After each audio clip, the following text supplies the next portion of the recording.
प्रत्येक वेळी India versus Pakistan match जाहीर झाली की स्टेडियम भरतात. टी-आर-पी स्काय रॉकेट होते. ब्रँड्स ॲडव्हर्टाइजमेंटसाठी भांडतात. पण खरं सांगतो, हा फक्त क्रिकेट नाही. हा आहे एक $1 बिलियन बिझनेस. हा रील बघण्यासाठी तुम्हाला आता वेळ नसेल, तर रील सेव्ह करा, नंतर बघा. आणि तुम्हाला असं वाटतंय की या विषयाची काहीच गरज नाहीये, सगळं व्यवस्थित चालू आहे. तर तुम्ही स्वाईप करू शकता. Do you know? Asia कपच्या India-Pakistan मॅचसाठी 10 second TV add slot cost 14 to 16 lakh rupees. डिजिटलवर तर अजून हायर. नॉर्मल मॅचेससाठी 275 पर 10 सेकंड. पण इंडिया-पाकिस्तान मॅचसाठी 750 पर 10 सेकंड.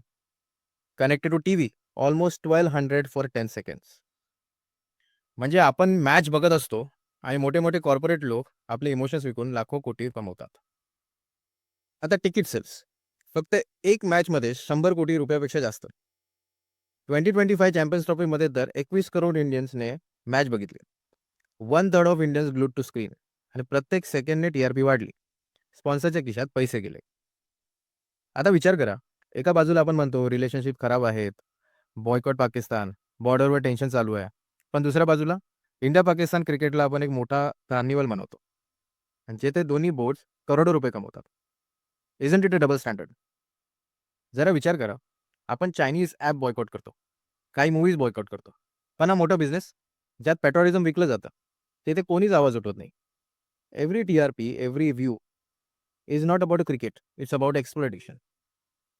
इंडिया-पाकिस्तान मॅच बंद झाली पाहिजे. आणि हे फक्त सरकार नाही करू शकत. It's in your hands. If you stop watching, TRP कमी होईल. ब्रँड्स दूर जातील. हे सर्कस बंद होईल. नेक्स्ट टाईम कोणी म्हणेल इंडिया वर्सेस पाकिस्तान मॅच म्हणजे वॉर, त्यांना सांगा, हा वॉर नाही. This is marketing and we are the product being sold. तर तुम्हाला असं वाटतं की भारत-पाकिस्तान मॅच नाही झाली पाहिजे, तर कमेंटमध्ये टाका, बॉयकॉट इंडिया-पाकिस्तान मॅच. धन्यवाद.